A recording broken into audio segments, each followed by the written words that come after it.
Okay, so the lantern itself's all made, all polished up, ready to go to the powder coaters, so now it's time to make the bracket. This is basically what we've got to do. It's 3/4 square, and I've got to put this sort of diamond design on the end. So somehow we've got to increase the size of the bar so that we don't need to thin it out too much. It's about 21 inches long overall. Then there's the bottom brace. On the end there it's got a little hook, but it's actually a scroll. And then down the bottom here, where it disappears off the end of the paper, it's one of these sort of diamond shapes. So let's get some steel out and see what we can do.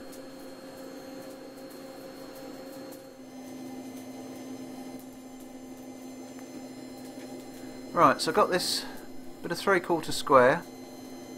If it'll focus. Keep having this trouble. Anyway, that's what it is. It's 3/4 square. No, it's still not focusing. And it's about, I don't know, just over 3 foot long, nearly 4 foot long, this bit of bar. Because I'm not exactly sure how long it's going to be. But we've got to thicken this end quite substantially, really. Obviously, the thicker you make it to start with, the easier it's going to be to draw it back down to what you want.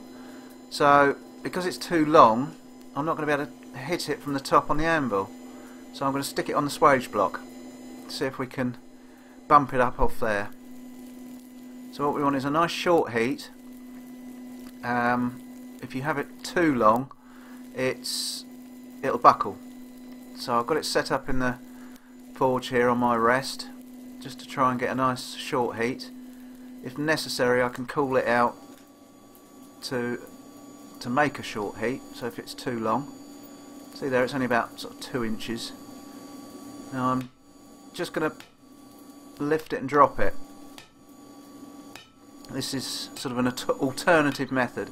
When you've got a fairly heavy bit of bar like this, it's quite easy to do. Just lift it and drop it, and let the weight of the material increase the size. I don't know if you can see, that's already thickened up quite substantially. I'm going to warm it up again. This camera's still making things look a lot hotter than they actually are. I've tried all sorts of filters, but anyway, doing it again. Just lift it and drop it. I'm not actually sort of putting any weight into this. I'm literally just dropping it and letting the weight of the bar do it. If you haven't got a swage block, you could just put a bit of metal on the floor, or you could even just do it on the concrete floor, really, if you've got a decent concrete floor. It's obviously not as good, and it will eventually smash your concrete, but so you could also do what I'm doing now, is just whack it on top with a hammer. But if you've already got a decoration on one end and you didn't want to damage the decoration you've already put on, just dropping it is an ideal solution. So I think I've probably got enough now, ish. So I'm going to get it warm again and sort of tidy it up a bit, see what we've ended up with. Right, you can see now it's sort of thick both ways. I'm just going to level it out a bit, try and keep it a bit straighter in all directions.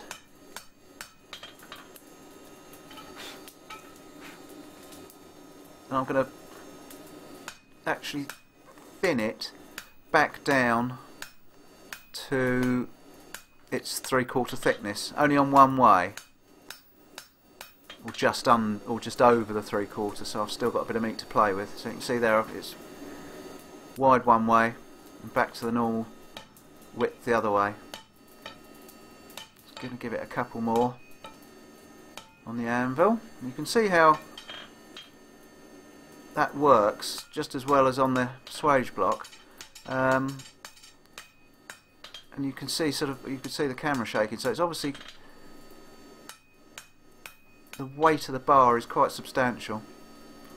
So there you can see it's quite thick, not too far back. So now what we've got to do is try and form a diamond somehow.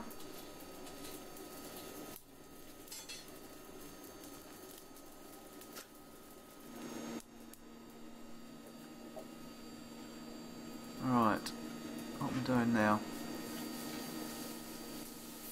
Oh, I think I must be going to try and thicken this up just a touch more.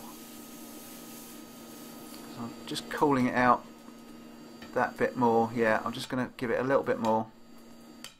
Just get it a little bit thicker. You see, you can do it on the anvil, it's just not quite as comfortable as if it's down low.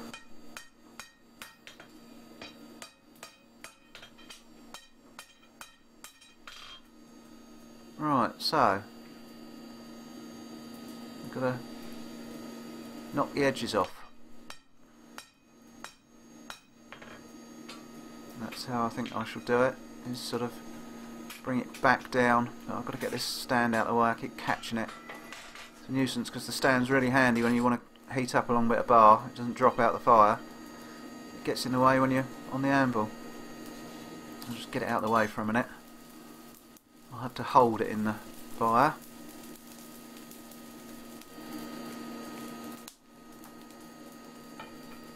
Right, so we've warmed her up again. Now I'm just going to start just a couple of taps both ways to get a sort of a ridge that can rest on the anvil. I'm just going to knock it backwards, or back each way, just a couple of knocks, because if you keep going on one direction it'll just sort of fold it up, which we don't want, obviously. So we're just trying to beat it back a bit in both directions, so you get you're forming a point and a shoulder all at the same time. I think if you watch one of my earlier videos on a trace hook or one of those hooks, I did a similar thing. You can see there it's already starting to form what we're after. Just keep an eye on it so that you don't get too much point on one part of it and not on the other, because you want to try and keep it like a diamond. You see it's still a little bit wider than the thickness of the material, which is good. That gives us something to play with, taking out hammer marks and things, getting it back to the actual thickness of the material.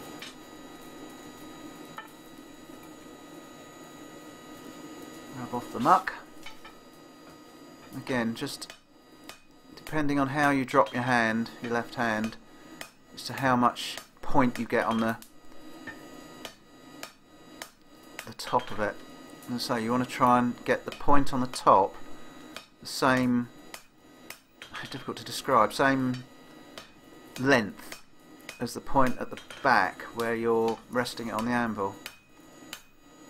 You could end up with a big point on the top and a very shallow point at the, or shallow sides at the back. I'm going to try and keep them the same, which is slightly tricky. There you can see it's starting to come. You can see what I mean. You've got slightly longer points at the front than at the back, but I'm going to taper this slightly, only very slightly, not masses.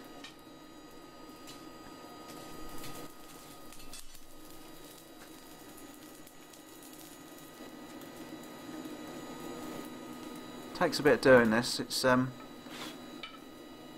this heavy bar takes a bit of shifting.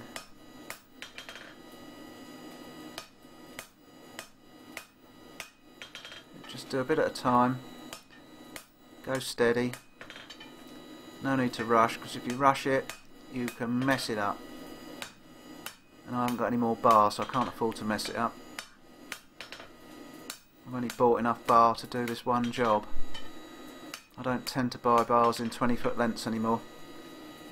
It's not really cost effective for me. Now, I haven't got a flatter, which one of these days I really must get round to making. So I'm going to use this hardy tool instead, because I just need to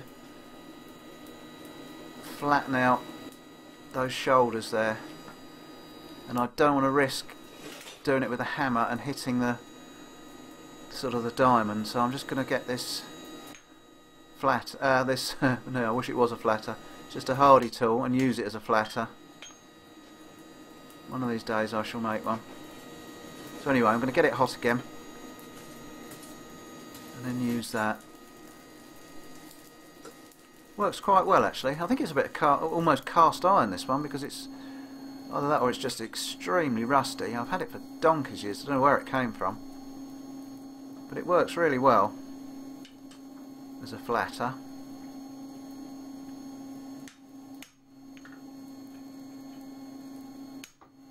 I've just got the bottom piece resting on the rounded edge of the anvil, that rounded corner.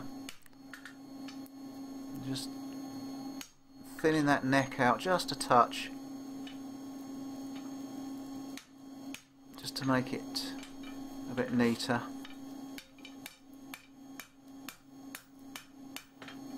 And so if I got a flatter it would make life easier, and also if I had a striker it would be even easier. I could hold the flatter with one hand and the material with the other, and Bob's your uncle.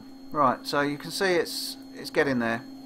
We've lost a little bit of thickness there, but we're going to split it down the middle once this is made. So we want to try and get a bit more thickness. Right, this is the bit that's going to be used for the strap, and I've got to do exactly the same on this end. So I want to get this one hot and do that whilst the other bit's cooling down. I don't want to cool that other piece out because I don't want it to go hard, which it can do quite easily if you cool this out. Even just ordinary mild steel will slightly harden. Now I'm using the same technique for this little bit of 3/4 3/8, but it's not as effective. It's working, but I'm going to do it with a hammer, I think, because it's just not as much weight to this little bit of bar. You can see already it's twisting because I've got slightly long heat on that.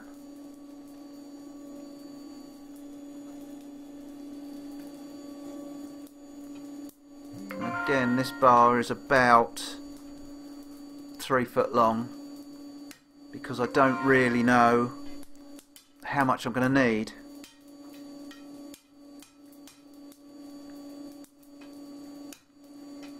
Sorry about the phone going off. Oh Christ, there's a phone, the iPad, everything's going off. I should have put it all on silent.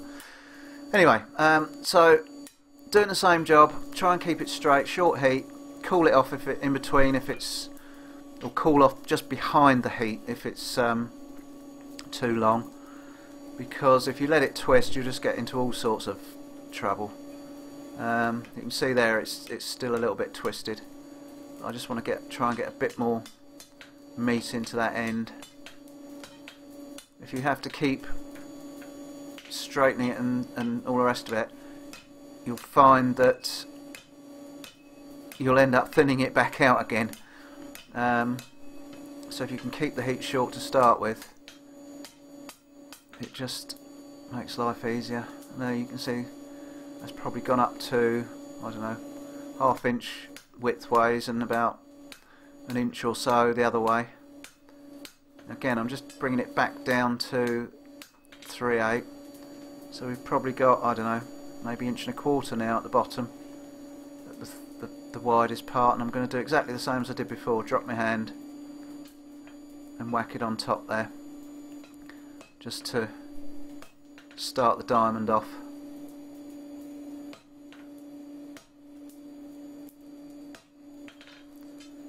Right, get it back in, get it warm.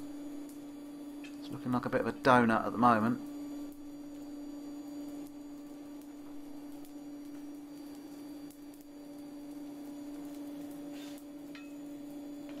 Alright, same process as before. Couple it one way, couple the other way.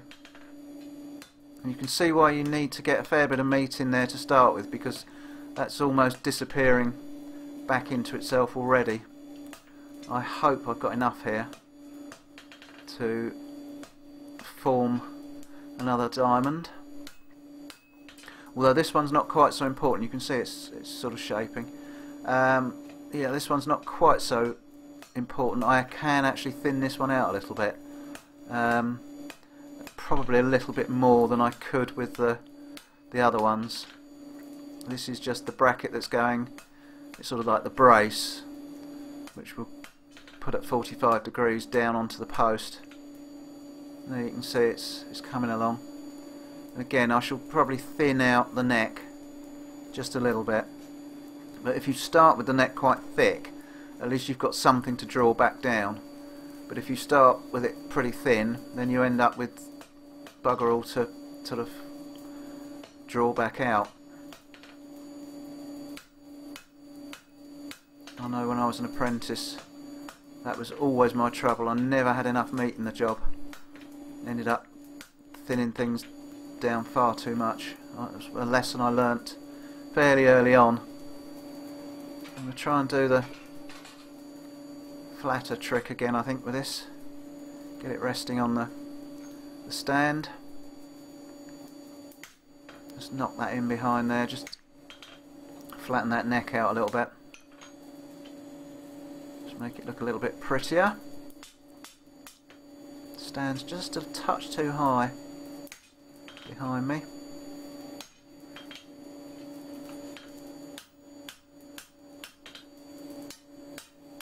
It's not bad. We're getting there. You can see as I've just thinned it out slightly towards the neck, and now I can actually thin that down just a touch.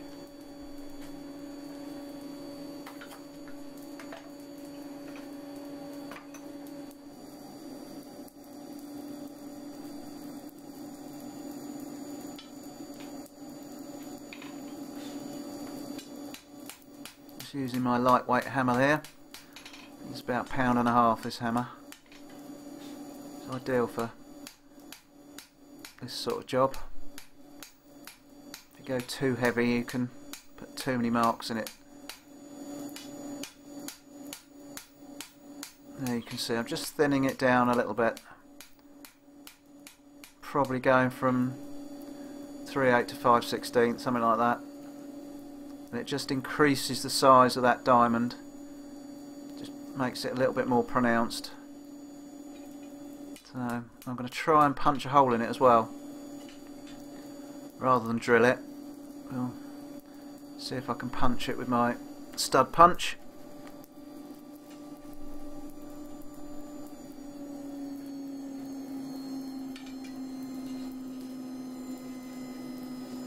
Get the muck off it.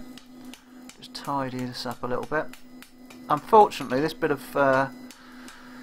3/4 thread, it was slightly twisted. It's sort of more of a rhomboid, I think, is the shape. If you were to sort of cut a cross section of it, it's not actually rectangular. It seems to be slightly twisted, which is making shaping this end up a little bit difficult. Because I'm trying to get it square, and the bar it's running into actually isn't, so it's slightly tricky, but you have to work with what you've got. And it's just a little bit off centre, so I'm just going to centre it up, push it over a bit more.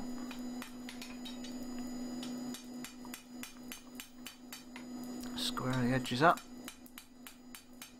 I'm not going to go too mad with this, because you can spend hours buggering about. But I think we're just about there. At the end of the day, it's a handmade piece of kit. So it's, you know, it's got to have a few marks in it. I'm going to use this little stud punch, which I use for doing my stud holes on my shoes. Hopefully it'll be adequate. Now I'm going to try and rest it on the edge of the forge. And just put it in the centre, give it a few taps. Now I've tapped it too much. What I've done, because this won't come off now, what happens is if you hit it too much, it rivets the end over inside. That's why I'm just tidying that up back to round, because it's put like a burr on the end. Because when you hit it, and as soon as you touch the anvil, you should stop, and obviously I didn't. You just put the punch back on the mark that it leaves on underneath, put it over the hole and knock it out. I'm just going to perhaps heat that up a little bit more and open it up. I don't know what sort of size bolt hole they'll use, or bolt they'll use in that, but I think I might just open it up a little bit more before I do the other end.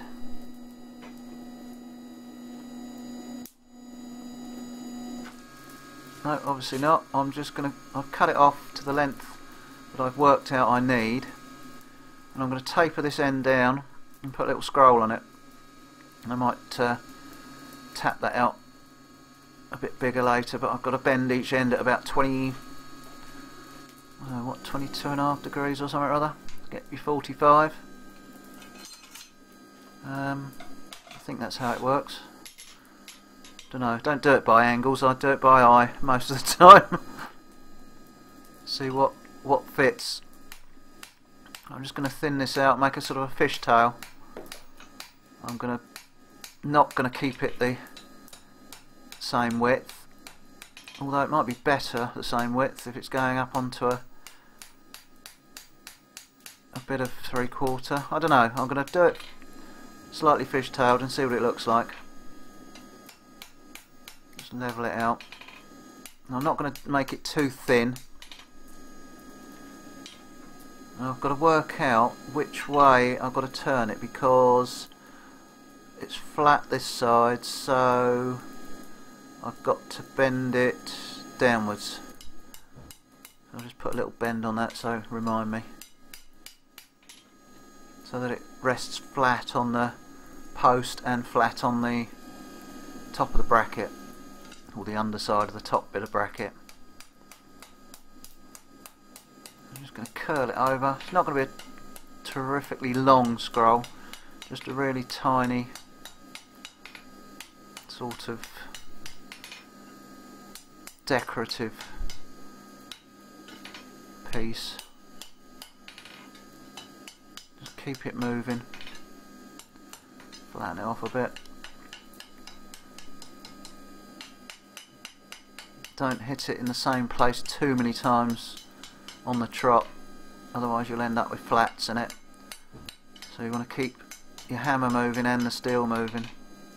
Your hammer blows are going in different places all the time. You can see there it's just coming round. I just want to get it round a little bit more, a little bit tighter.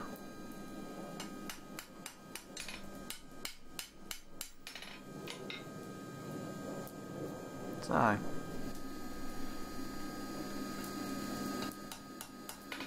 want to keep the ends square. I don't want them too pointy sticking out. I don't want anyone to catch anything on it, although when it's up in the air I don't suppose they will. And again, just knocking it back into itself, keeping it moving all the time.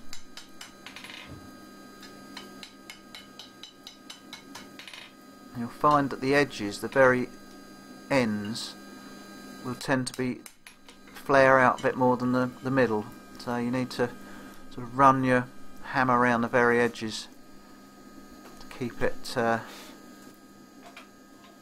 level. Give you a quick wire brush and let's have a little look.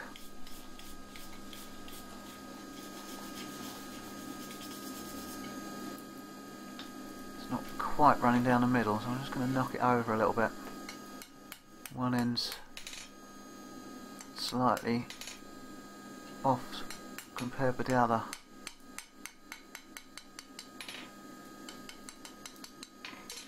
That's the trouble, once you get going you can muck about with this forever. Right, I think that's going to be about it. Nice chunky, stubby little scroll. Diamond on the end. And that will do for that. Right, back to this one. We've got to split that right the way up the middle, but before we do, I've got to make a big ring on this end. So I'm going to taper this out quite a bit. I can't actually see from the photographs what shape the ring was, whether it's left as a big chunky ring 3/4 all the way around, or whether it's tapered, or exactly how it works. And there's nothing on the drawings, so I'm going to wing it. I'm going to do it how I feel and hope that the client likes it. I'm going to taper it and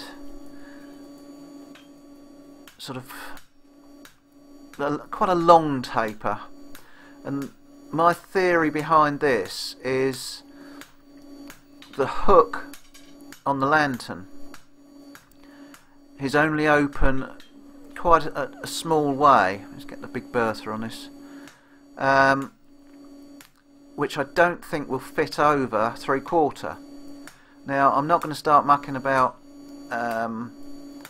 increasing the, trying to open up. Oh, well, this camera keeps unfocusing.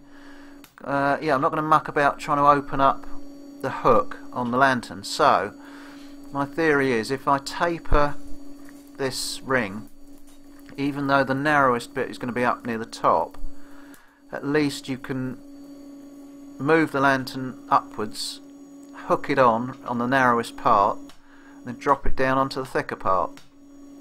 So there is method in my madness. And as the lantern isn't here at the moment, I've taken it home to stop it going rusty before I take it to the powder coaters, because I want to take all this lot down in one hit. It's cheaper if I get him to do it all in one go. Plus they're not actually open at the moment, because this is actually still over Christmas, New Year. This is actually, doing this today is New Year's Eve, and I don't think they open till the middle of next week. And my workshop's so damp, everything goes rusty in the matter of hours. So I've taken it home, so I can't actually try anything. So you can see what I'm up to. Tapering it out as a longish taper.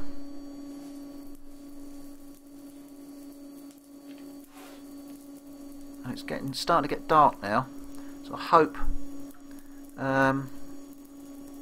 it doesn't reflect too much on the camera work.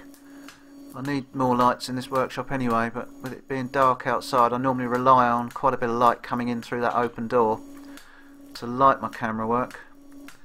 But it's a pretty miserable day today, and it's getting on a bit, and it's starting to get dark. That's probably why this camera keeps having a job to focus. It's struggling with the light.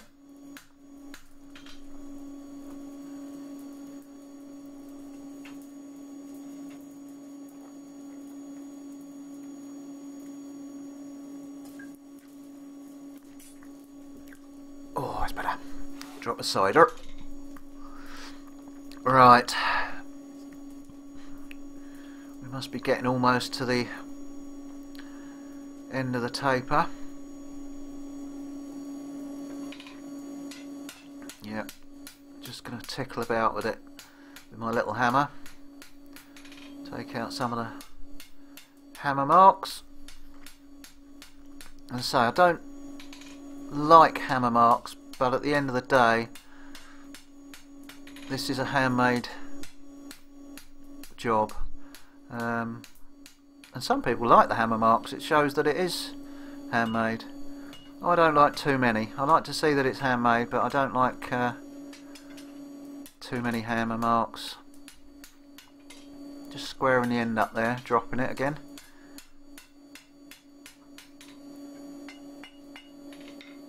Again, it's got quite a thick end to it. I don't want to go too thin, because I've got to get this quite hot to bend it, and I don't want to risk burning a ribbon thin end, so I'm keeping it quite chunky.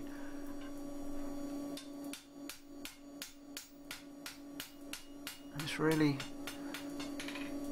does show up very bright, as if it's hotter than it actually is. But as I said earlier, I've tried all sorts of other things. I've just got used to it now. Right, okay, so what I've got to do now is bend it right back here at about, I don't know, 45 degrees or something like that. I don't know what it's going to be. So I'm going to cool out the bit I've just been working on. Get that end completely, well, not completely cool, but a lot cooler. And then we'll stick it back through the fire a little bit, so that it heats up a little bit back from the taper.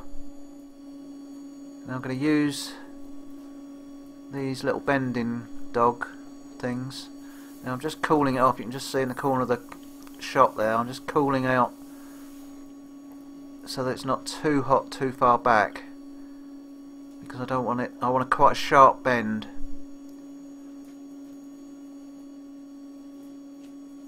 And that worked quite successfully actually. I'm pleased with that. Find a hammer. Where is it? There we go. Just take the kink out that it's put in it. Yeah. That's worked out okay.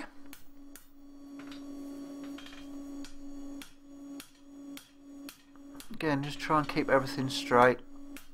Just makes life so much easier when you come to finish things off. There you go. Perfect. Now we've just got to pull it all round. I'm not sure whether I'm going to use a combination of hammering and that bending dog actually, I think. As usual, I'm figuring it out as I go.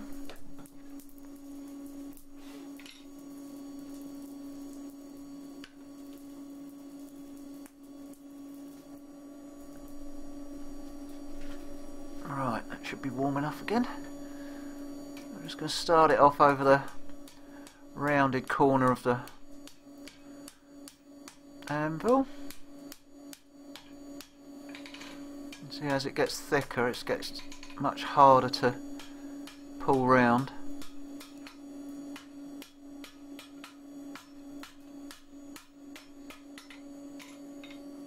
So yeah, let's try the bending dog again. Oh yeah, that works quite nicely. Just lean on it. And these bending dogs, it's just a V bent out of a bit of 5/8 round, just welded on top of a block. That's all they are. Nothing special. But as you can see,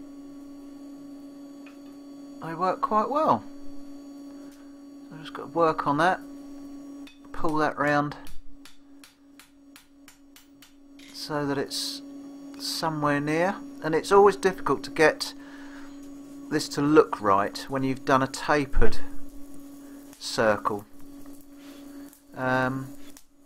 Somehow it just never quite looks right, because you've got a thick bit one side and a thin bit the other. You have to sort of do a lot of sort of looking at it from one side then looking at it from the other, before you sort of settle on where it looks right. So just trying to pull it round a bit at a time.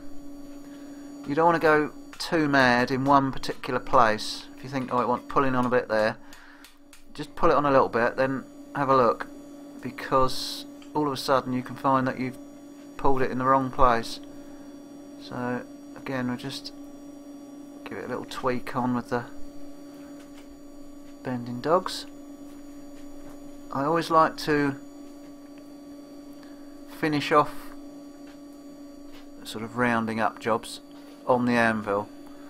I just somehow, you see what I mean now, it looks odd. It's almost there, but it looks odd.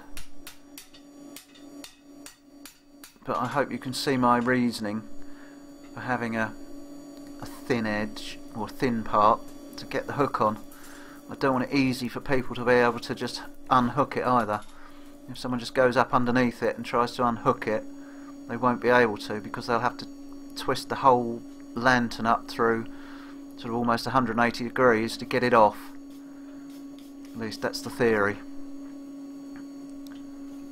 Yeah, I always like to try and finish rounding things off like this on the anvil. I don't know if it's a throwback to my Farrier, where I like to round shoes off on the anvil. There's lots of looking, hitting when you're doing these things. Let's have a good look. Try and get any little flats out, and try and keep it so that when you're actually hitting it across the beak, you're actually hitting it on a flat part, if you can understand what I mean. Otherwise you can end up hitting it and it's going to twist because you're not actually hitting it straight on the anvil. Just see if we can pull it back to the middle. Again, getting it up the middle of the bar is difficult when you've got this tapered circle.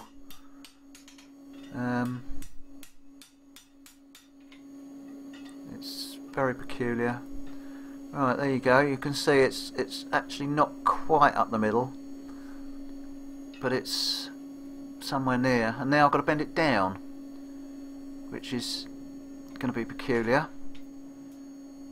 Not quite sure how I'm going to do it. Probably put it in a vise and then just pull it. So we'll get that warm again. Let's see how we get on. Right, I'm going to just cool the round part out because I don't want that deforming while I've got it in the vise. And again, I think I might have it a bit too too high up, but I don't quite know what else to do apart from get the gas axe on it, warm it up, try and get it a really low heat right down by the jaws. But the trouble is, when you're doing this, the jaws are taking the heat out all the time because they're cold. So trying to get it hot enough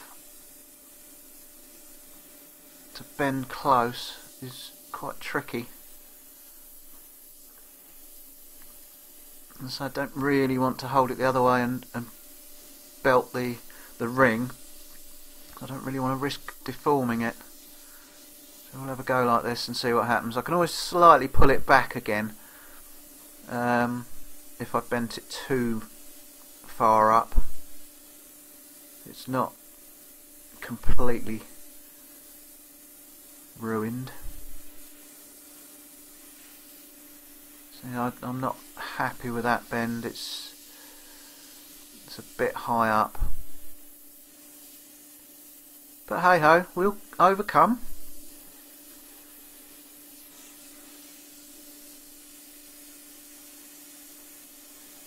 This torch is looking an odd colour as well. As like I say, with the heats, they all look very odd on this camera. Could be just the camera. As I say, I've tried all the different filters, I've tried all different white balances and all sorts of things, so it could just be the camera. Right, so that's the sort of thing I want, but there's too much of a bend. I want a sharper bend there. So we're going to hold it in there, get it hot on the bend, and now I'm going to try and pull it back and square that bend up a bit more. So now I'm pulling towards me and hitting sort of down and towards me as well, and that's pulling the metal back, and then knock the ring again back into the anvil, and all the time that's squaring that bend out. But again, you want to try and keep everything as level as possible, keep any twists out of it, any little kinks, but within reason. You don't want to go knocking 7 bells out of it and giving it too many beans, because you'll end up thinning stuff out. It's a real balancing act between hitting things, keeping its shape and its thickness, and yet taking out any distortion. But I guess that's part of the learning curve, knowing how to do that. That's slightly twisted, so I'm just going to sort that out. Now I still think that's slightly long, but I don't want to risk shortening up any more, because I'm going to distort that ring, which I really don't want to do. But I'm going to have one more go. Get it hot again.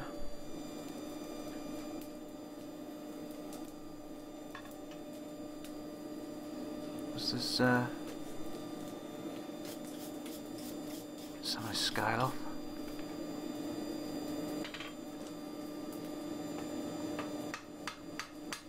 Again, just dragging it back a little bit. Always being mindful not to thin it out too much.